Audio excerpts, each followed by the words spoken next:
안녕하세요. 저는 20대인 아들과 사는 50대 중반의 남성입니다. 항상 여기 사연을 듣기만 했는데 처음 사연을 보내려니 무슨 말을 어떻게 시작해야 할지 한참을 망설이다가 겨우 인사 한마디 적어보네요. 지금부터 제가 들려드릴 이야기는 결코 좋은 이야기는 아니지만 그래도 이 자리를 빌려 용서를 구하고 제가 잘못한 일에 대해 쓴소리도 듣고 싶어서 한자 한자 마음을 담아 글을 써봅니다. 지금은 아들과만 살고 있지만 10년 전까지만 해도 저는 아버지, 어머니, 안사람, 큰딸, 작은아들, 여동생 이렇게 7명이 함께 살고 있었어요. 저보다 6살이 어렸던 아내는 20대 중반의 어린 나이에 저 하나만 믿고 우리 집에 들어와 부모님을 모시고 살게 되었는데 당시 저는 사업을 키우느라 너무 바빠서 집에 거의 들어오지 못했습니다. 아내는 혼자 시부모님을 모시고 어린 2아이를 키우고 거기다가 성격이 예민한 여동생의 비위까지 맞추느라 정말 힘들었을 거예요. 하지만 저는 밖에서 일하느라 바쁘다는 이유로 아내의 답답하고 멍들었을 그 속을 제대로 헤아려 주지 못했습니다. 사실 저희 부모님은 뼛속까지 유교 사상이 각인된 분이세요.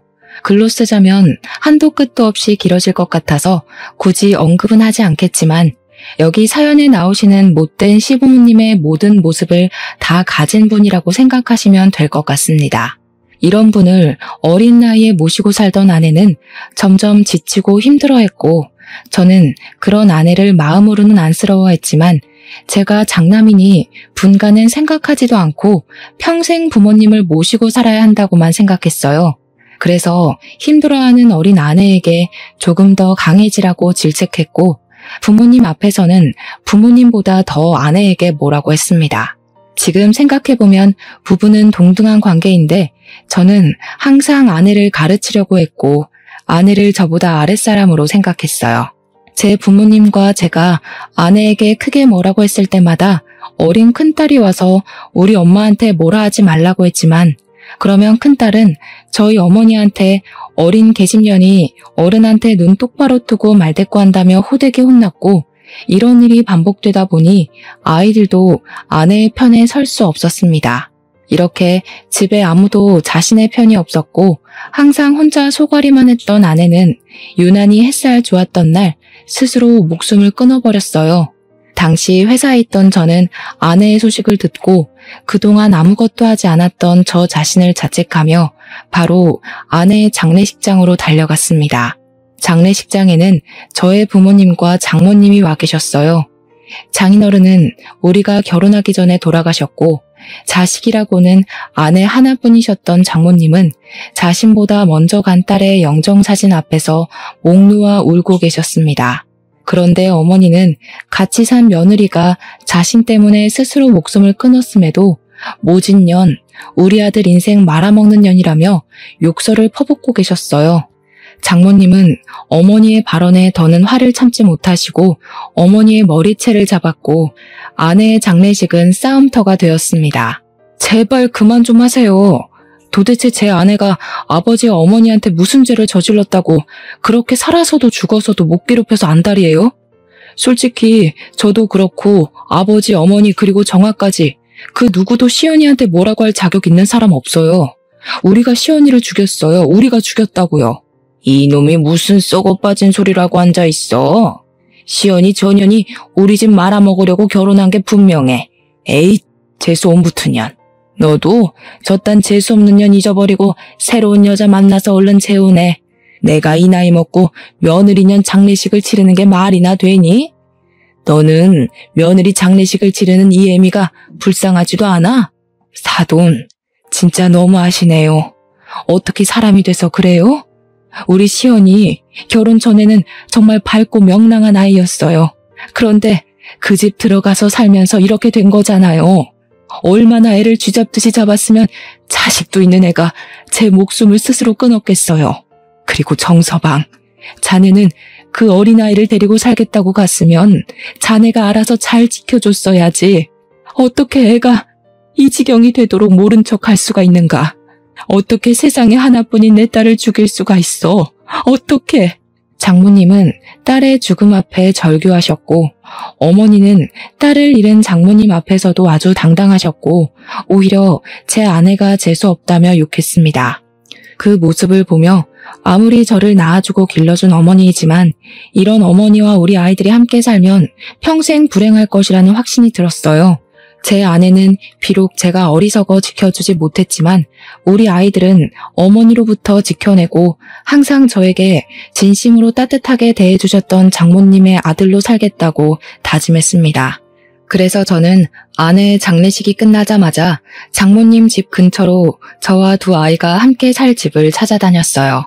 마침 장모님이 살고 계시는 아파트 단지에 저와 아이들이 같이 살만하고 저렴하게 나온 매물이 있어서 바로 계약하고 저는 집에 들어와 아이들과 제 짐을 챙겼습니다. 갑자기 들어와 짐을 챙기는 제게 부모님이 어디 여행이라도 가냐고 물으시길래 이제부터 부모님을 모시지 않고 연락도 끊고 나가 살겠다고 했습니다. 부모님은 매우 당황하셨어요. 어머니는 저를 말리시며 며느리도 죽은 마당에 누가 이 집에서 밥을 차리고 살림을 꾸려나가냐고 하며 허튼 소리 말고 빨리 재혼할 여자나 찾으라고 하셨습니다.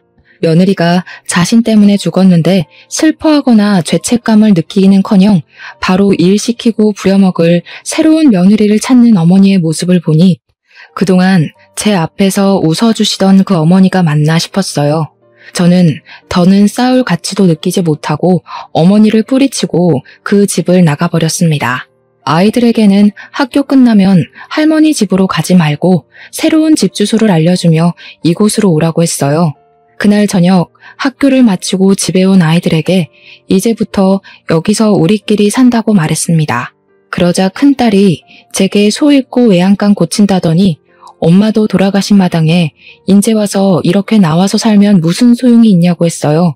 그러면서 엄마가 힘들 때는 쳐다보지도 않더니 엄마가 돌아가시고 나니까 이제야 엄마가 그리도 원했던 분가를 하냐며 엄마를 죽게 만든 건 아빠라고 소리를 치고 악을 쓰며 울기 시작했습니다. 저는 그런 딸에게 아무 말도 할 수 없었어요. 딸의 말은 제가 반박할 수 없을 정도로 완벽히 맞는 말이었으니까요.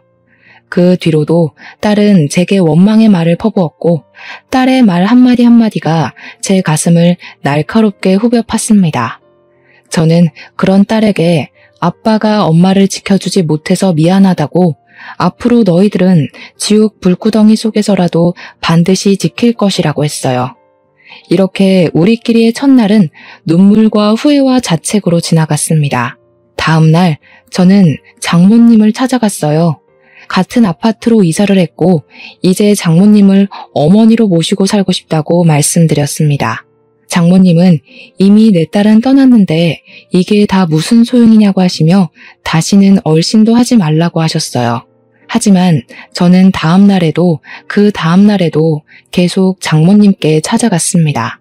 그렇게 한 석 달이나 지났으려나요? 제 얼굴만 보면 화를 내시던 장모님이 그날은 제게 저녁은 먹었냐며 밥을 차려주셨습니다.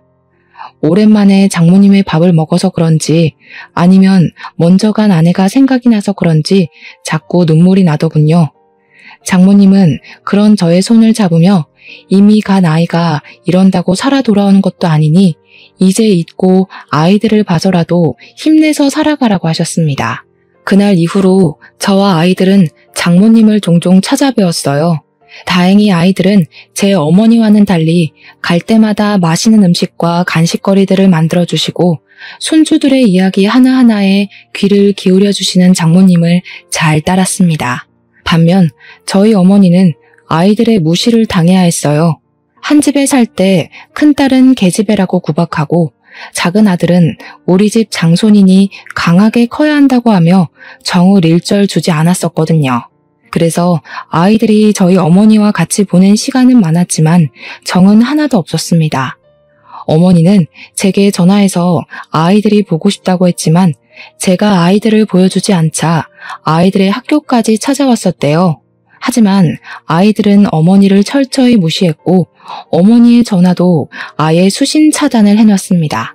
이렇게 장모님과는 가까이 지내고 어머니와는 연을 끊은 채 아이들도 저도 그럭저럭 살고 있었어요. 아니, 겉으로는 그럭저럭 좋아 보였을지 몰라도 속은 썩어 문드러져 있었습니다. 특히 큰딸은 어릴 때부터 엄마와 결혼한다고 말하고 다닐 정도로 아내를 엄청 사랑했던 아이였어요. 큰딸에게 엄마는 단순한 엄마가 아닌 하늘이고 우주 같은 존재였죠. 그런 존재가 한순간에 사라져서인지 큰딸은 여전히 많이 힘들고 위태로워 보였습니다. 저와는 말도 하려 하지 않았고 집에서도 방문을 닫고 혼자서만 지내려고 했어요. 제가 먼저 다가가려고 해도 밀쳐내기만 하니 뭐 어찌할 도리가 없었습니다. 지금 큰딸의 눈에는 제가 자신의 하늘을 무너뜨린 역적이고 죄인일 뿐이니까요. 그래도 당시 초등학생인 작은 아들이 제 옆에서 저를 항상 위로해주고 챙겨주어서 참 고마웠네요. 그렇게 시간이 흘러 어느덧 큰딸이 중학교를 졸업하고 고등학교에 입학했습니다. 저는 앞으로 큰딸을 대학교도 보내고 시집도 보내려면 돈을 더 많이 벌어야겠다는 생각에 사업을 더 확장시켰고 주말에도 계속 일했어요. 그리고 제가 집에 없는 시간에 장모님께서 우리 집에 오셔서 아이들의 밥을 챙겨주셨고 아이들의 엄마가 되어주셨습니다. 장모님의 도움을 받아서인지 저의 사업은 점점 더 잘 되었고 1년 후에는 적지 않은 돈을 모을 수 있게 되었어요. 이렇게만 계속 간다면 나중에 큰딸을 시집 보낼 때 부족하지 않게 보낼 수 있다고 생각하며 혼자 아주 많이 뿌듯해했습니다.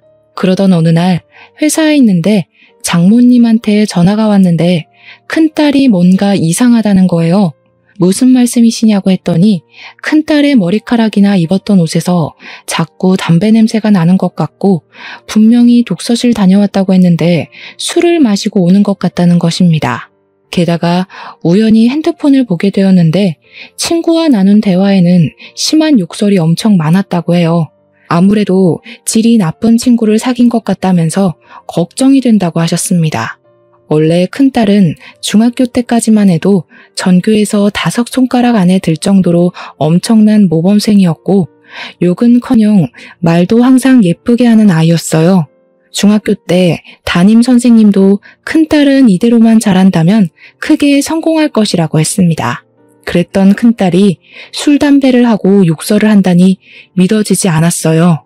저는 큰딸을 어찌해야 좋을지 몰라 중학생 딸을 키우고 있는 사무실 여자 과장에게 물어보니 여자아이들은 남자아이들과 달라서 크게 혼내면 안 되고 진솔한 대화를 해야 한다고 했습니다. 한두 번 말고 꾸준히 오랜 시간에 걸쳐서 대화를 나누며 아이에게 확신과 신뢰를 줘야 아이의 마음이 열리고 그래야 아이의 행동을 변화시킬 수 있다고 했어요. 그 말을 듣고 저는 아이들과 외식을 하며 이야기를 나눠보기로 했습니다. 작은 아들에게 연락하니 아들은 당연히 좋다고 했지만 큰딸은 독서실 가서 공부해야 한다고 안 된다고 했어요. 저는 그래도 큰딸에게 오늘 하루만 가족끼리 시간을 보내자고 하며 나오라고 부탁했고 큰딸은 제 말에 노력해보겠다고 했습니다. 그날 저녁 저는 회사 업무를 일찍 마치고 아이들과 만나기로 약속한 음식점으로 갔어요. 작은 아들은 외식할 생각에 신나서 나왔지만 큰딸은 시간이 지나도 오지 않았습니다.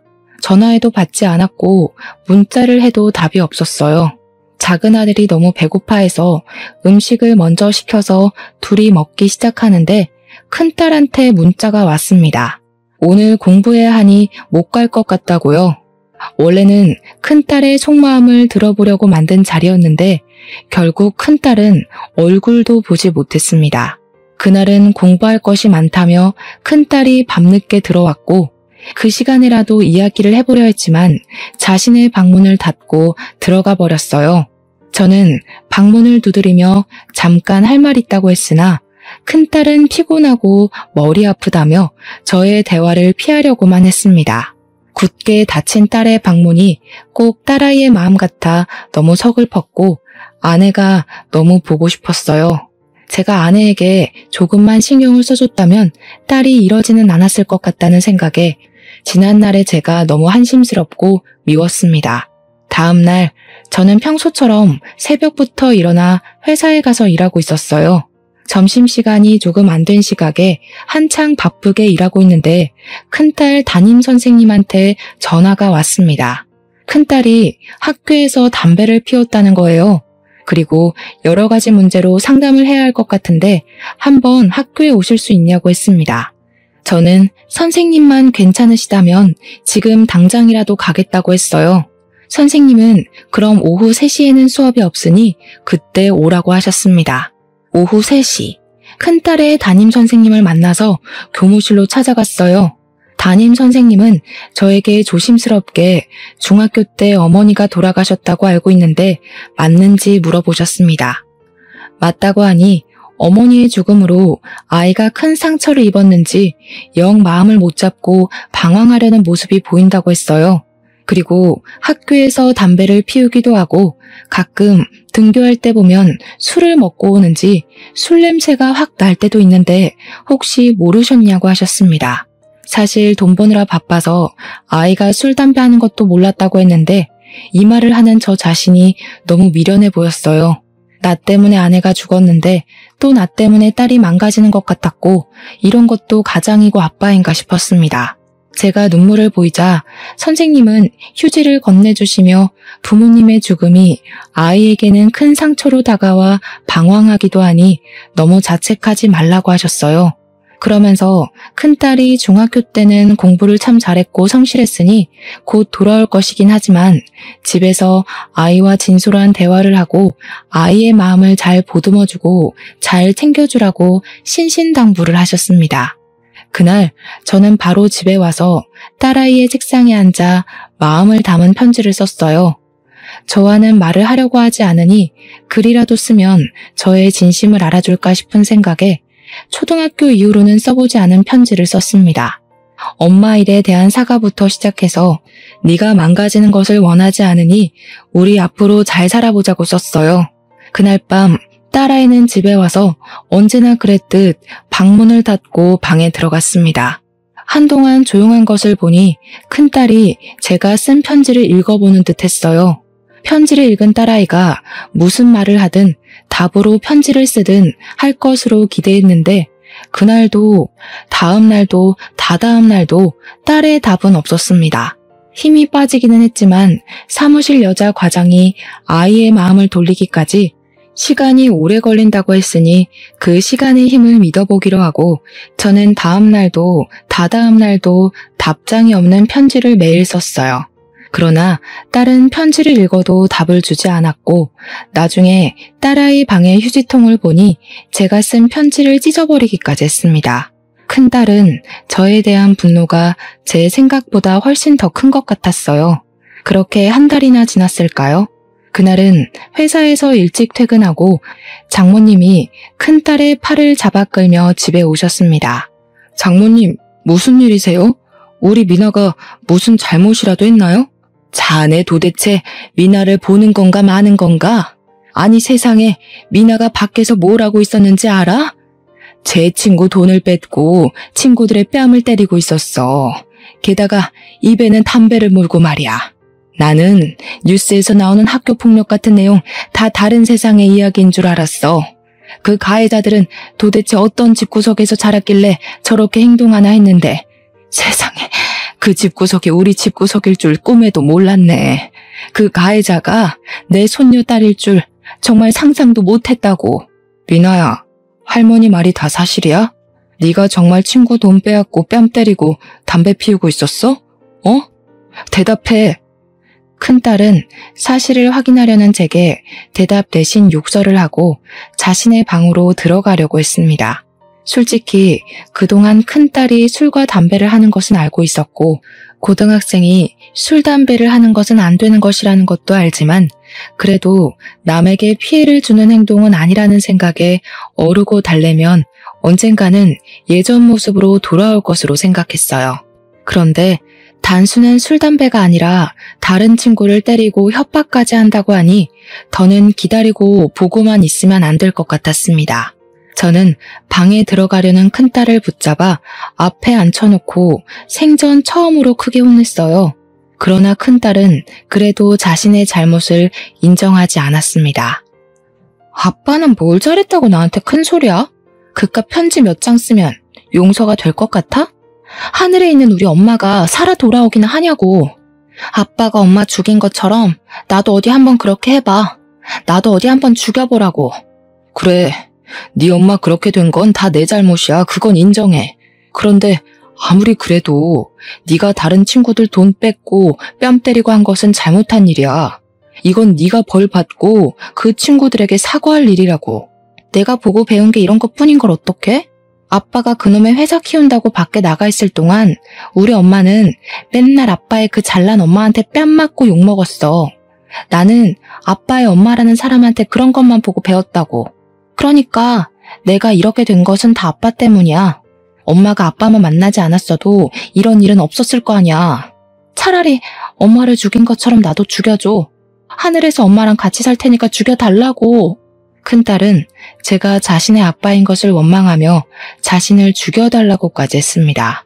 저 자신보다 더 귀하게 여긴 자식이 자신을 죽여달라는 이야기를 듣는 순간 저는 이성을 잃었고 저도 모르게 큰딸의 뺨을 때렸어요. 아무도 예상치 못했던 저의 행동에 순간 정적이 흘렀습니다. 큰딸 역시 저한테 뺨을 맞았다는 것이 믿기지 않은지 뺨을 붙잡고 원망과 당황스러운 눈빛으로 저를 노려보고 있었어요. 장모님은 큰딸을 감싸 안으며 어떻게 딸 자식의 뺨을 때릴 수가 있냐고 하며 저를 혼내셨습니다. 그러고는 큰딸을 안고 방으로 들어가셔서 큰딸을 달래셨고 큰딸은 큰 소리로 울음을 터뜨렸어요. 큰딸에게 미안함과 동시에 그래도 이 자리에 장모님이 같이 계셔서 참 다행이라는 생각이 들었네요.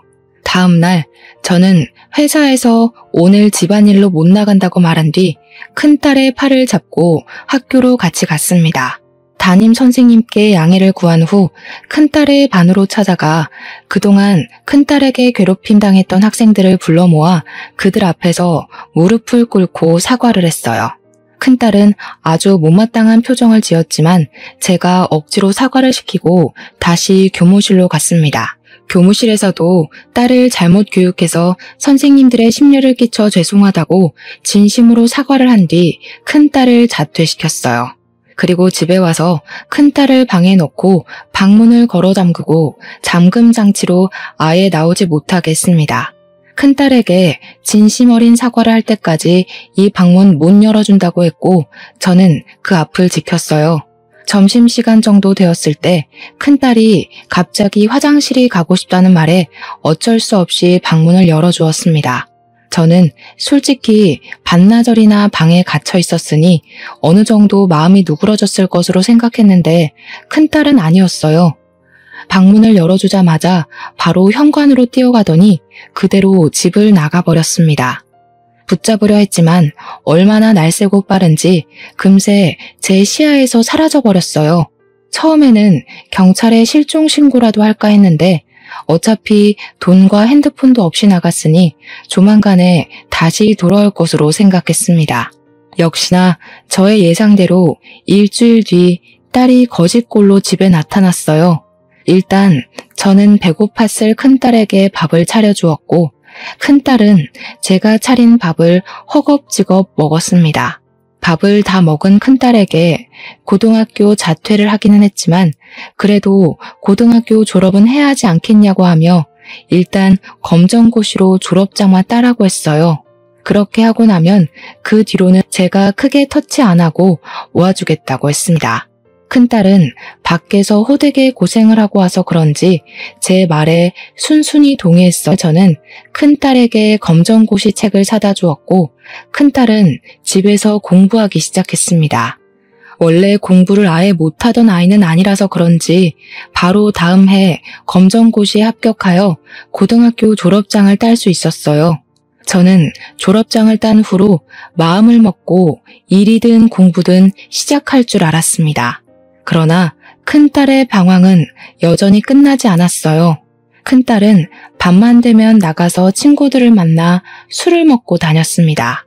저는 큰딸에게 그래도 한 번뿐인 젊은 시절인데 술만 먹고 다닐 것이냐고 하며 공부를 못했던 것도 아니니 차라리 대학교에 가라고 했어요. 큰딸은 무슨 대학교냐고 하며 공부하기 싫다고 하길래 그럼 직업 전문학교 같은 곳에서 제빵이나 미용을 배워보라고 했습니다. 그랬더니 미용에는 관심이 있다며 미용 기술을 배워보고 싶다고 하길래 바로 미용학원을 등록해줬어요. 저는 학원만 등록하면 알아서 배울 줄 알았는데 그 후에도 미용 가위와 같은 재료가 필요하다며 돈을 달라고 했습니다. 큰딸이 마음을 잡고 한다는데 당연히 해줘야겠다는 생각이 들어 저는 딸이 원하는 대로 돈을 주었어요. 그런데 분명히 미용 학원을 간다고는 하는데 매일 술을 먹고 돌아다니는 것 같았습니다. 그리고 저는 분명히 재료값을 다 보내주었는데도 매달 카드값이 엄청나게 나왔고 옷마다 담배 냄새가 너무 많이 났어요. 원래 큰딸이 담배를 피우는 것은 알았지만 이것은 단순히 담배를 피운 정도가 아니라 담배 연기에 샤워했나 싶을 정도로 너무 심하게 냄새가 나는 거예요. 미용 학원에 다니는 것 같지도 않고 도대체 매일 어디를 가나 궁금해서 회사에 출근한 척하며 딸의 뒤를 몰래 밟았습니다. 딸은 미용 학원을 간다고 해놓고서는 미용 학원에서 그리 멀지 않은 도박장을 다니고 있었어요. 저는 큰딸이 도박장에 들어가려는 순간 큰딸을 붙잡고 이런 곳에 2번 다시 다니지 말라고 했습니다. 큰딸은 자신이 고등학교 졸업장만 따면 뭘 하든 아무 터치도 하지 않는다고 해놓고서는 왜 뭐라고 하냐며 저를 밀치고서는 도망갔어요. 바로 잡으려고 했지만 놓쳐버렸고 당연히 제 전화는 받지도 않았습니다. 저는 일단 집에 가서 딸을 기다렸어요. 하지만 밤이 늦도록 딸은 집에 들어오지 않았고 저는 반드시 얼굴을 보고 대화를 해야겠다는 생각에 뜬 눈으로 밤을 새웠습니다. 다음 날까지도 딸이 들어오지도 않고 연락되지도 않아 경찰에 신고해야겠다는 생각에 경찰서로 가려고 했어요. 경찰서로 가기 전에 혹시 딸이 있을까 싶어 어제 갔던 도박장에 가보았습니다. 도박장 앞에 딸이 있긴 있었어요. 그런데 어딘가를 멍하게 보고 혼이 나가 있었습니다. 제가 왜 저러지 싶어 딸의 눈을 따라가 보았는데 저는 눈앞에 펼쳐진 광경에 깜짝 놀랐습니다. 딸의 시선 끝에는 장모님이 머리에 피를 흘리며 누워 계셨어요. 저는 일단 119에 신고하고 나서 딸에게 도대체 이게 무슨 일이냐고 했습니다. 딸은 횡설수설하며 그냥 할머니가 들어가지 말라고 해서 살짝 할머니를 밀쳤는데 할머니가 이렇게 되어버렸다고 하는 거예요. 정확히 무슨 일인지 듣기 위해 도박장 근처에 있던 다른 사람들에게 물어보니 큰딸이 도박장에 들어가는 것을 본 장모님이 큰딸을 말렸고 이 과정에서 몸싸움이 났다고 합니다. 그러다가 큰딸이 장모님을 밀쳐서 넘어지셨는데 바닥에 있던 돌멩이에 장모님의 머리가 세게 부딪힌 거예요. 딸은 정말 이렇게 될 줄은 몰랐다며 여전히 넋이 나가 있었습니다.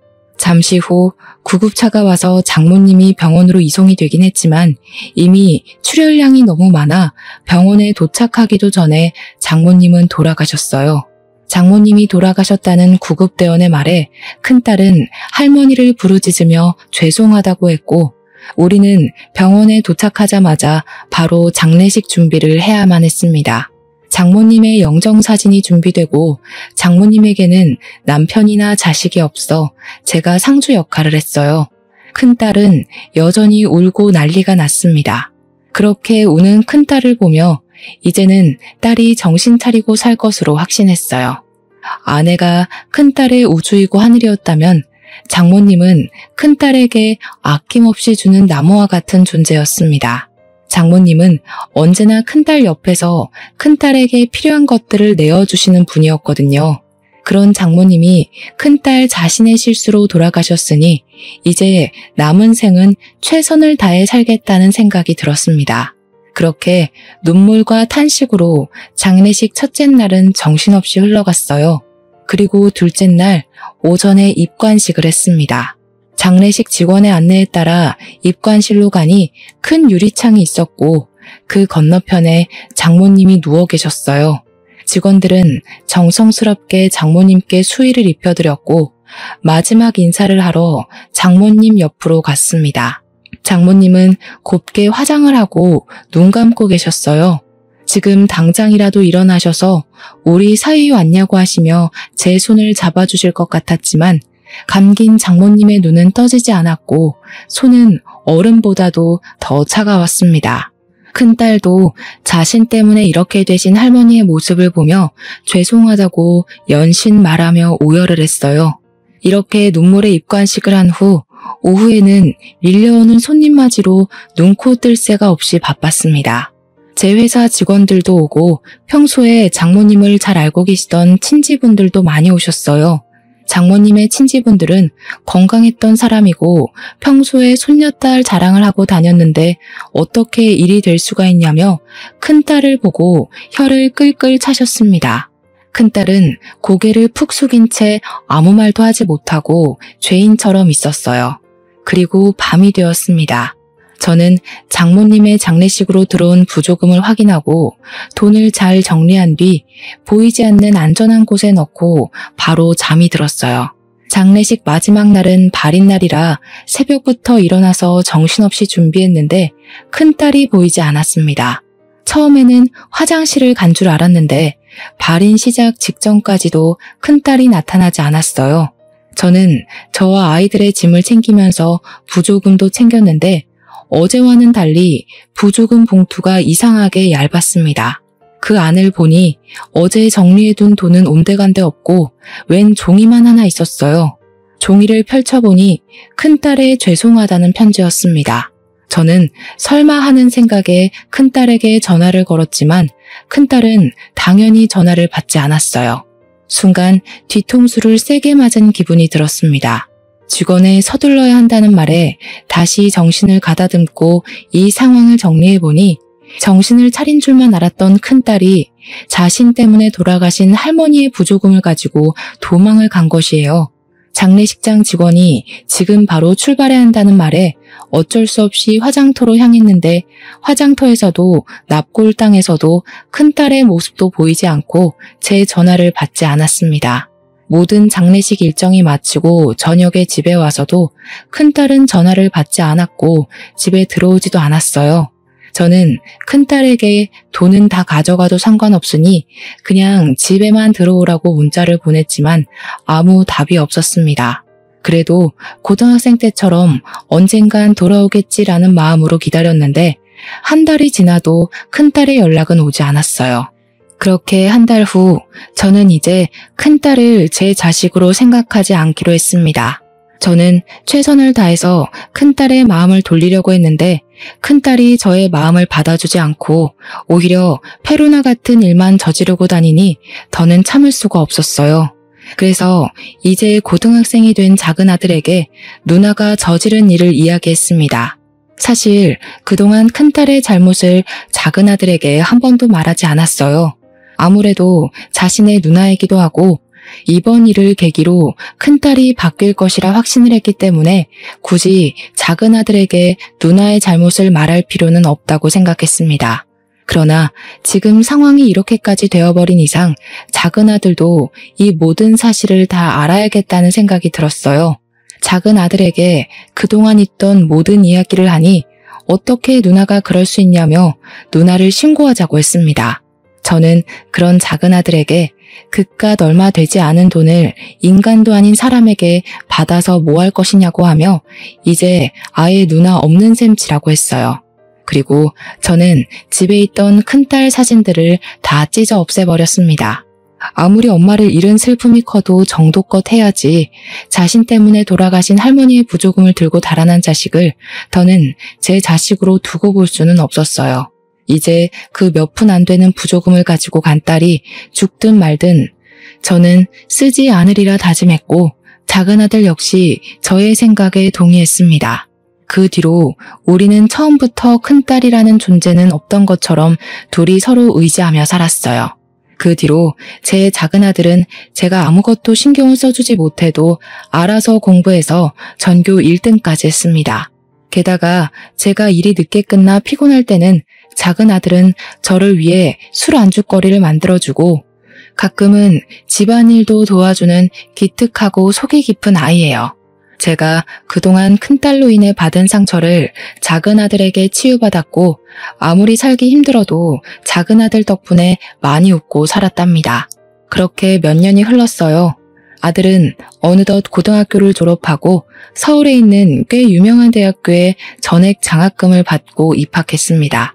대학교 입학식 날 이제 자신이 열심히 공부도 하고 돈도 벌어서 저를 호강시키겠다고 하는데 혼자 자란 아들이 기특하기도 하고 안쓰럽기도 해서 괜히 울컥하더라고요. 하늘에 있는 제 아내가 이렇게 듬직하게 잘 자란 아들을 보면 얼마나 뿌듯할까 싶었습니다. 제가 하던 사업 역시 잘 되어서 지방에 지점까지 생겼고 저는 바쁘지만 소소한 행복이 있는 날들을 살고 있었어요. 지금 생각하면 사실 완전히 행복하다고 볼 수는 없었습니다. 물론 예전보다는 행복했지만 여전히 큰딸의 행방을 알지 못해 답답했고 매일 밤 딸에 대한 걱정과 아내를 지키지 못한 죄책감 때문에 눈물을 흘리며 잠들곤 했어요. 아들에게도 내색은 하지 않았지만 단 하루도 딸 생각을 하지 않은 적이 없었습니다. 그러던 어느 날 회사로 경찰들이 찾아와서 제게 혹시 정민아 씨를 아느냐고 물었어요. 저는 제 딸이기는 하지만 몇 년 동안 연락이 안 되고 있다고 했습니다.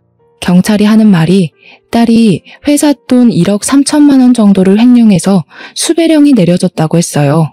경찰에게 자세한 내막을 알아보니 딸이 장모님의 부조금을 들고 도망친 후 여기저기 떠돌며 다니다가 돈이 떨어져 중소기업의 경리로 취업을 했다고 합니다. 그곳에서 4년 정도에 걸쳐 회사 돈을 조금씩 자신의 통장으로 몰래 이체를 했다고 해요. 이렇게 해서 그동안 횡령한 돈이 무려 1억 3천만 원이었습니다. 나중에 알게 된 사장님은 딸을 신고했고 딸은 그 뒤로 자취를 감춰버렸대요. 저는 일단 경찰에게 혹시라도 연락되거나 집에 찾아오면 바로 신고하겠다고 했습니다. 그리고 며칠 후 작은 아들은 시험 기간이라 학교 도서관에서 밤새운다고 해서 저 혼자 집에 있었어요. 그날따라 피곤해서 일찍 잠자리에 들었는데 새벽쯤 우리 집 문을 두드리는 소리가 들렸습니다. 잠에서 깨서 앉아있는데 밖이 조용하길래 잠결에 잘못 들었나 싶어 다시 자려던 순간 누군가 또 문을 두드렸어요. 저는 현관으로 나가 누구냐고 물으니 웬 여자 목소리가 들렸습니다. 혹시나 하는 생각에 문을 열어보니 딸이었어요.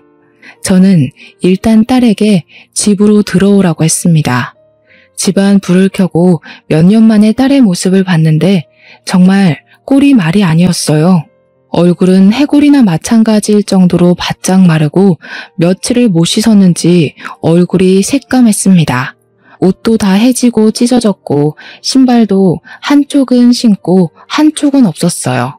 그동안 어떻게 살았는지 물어보고 싶었으나 너무 배고파서 힘이 없다는 말에 일단 밥을 차려주었습니다.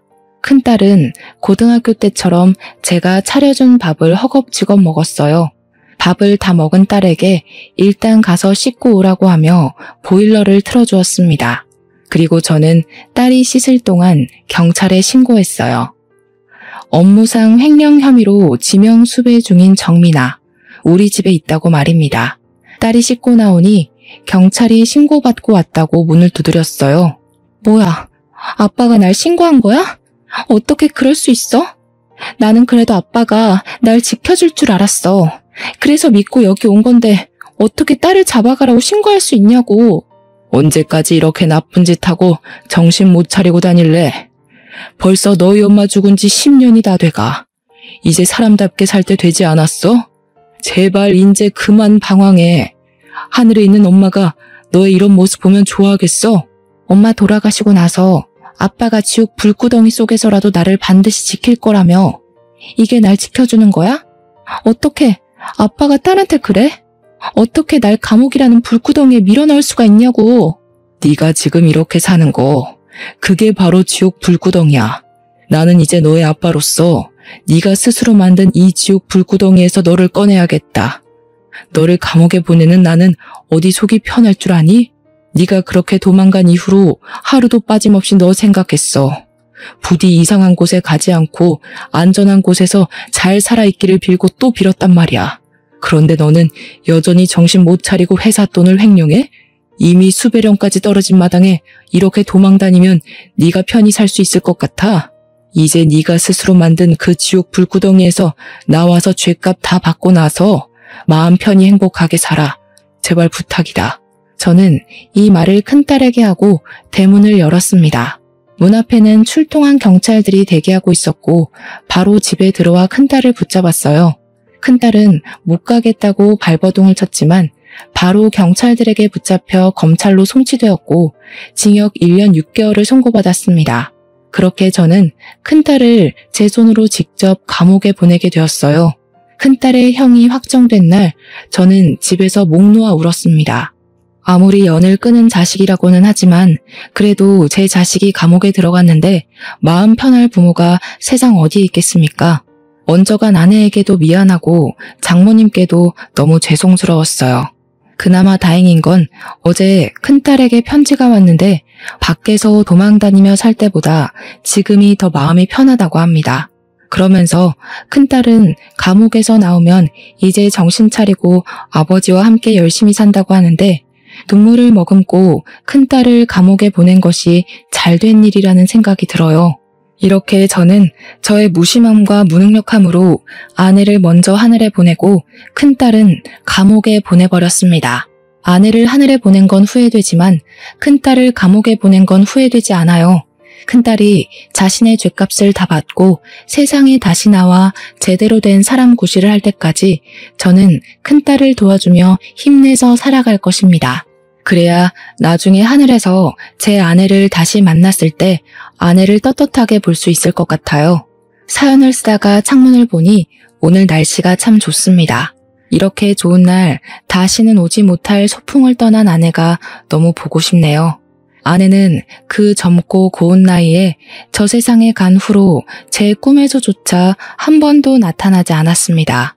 그런 아내가 조금은 원망스러울 때도 있지만 한편으로는 결혼 후 한 번도 도움이 되지 못한 제가 얼마나 미웠으면 이렇게 나타나지 않나 싶기도 해요.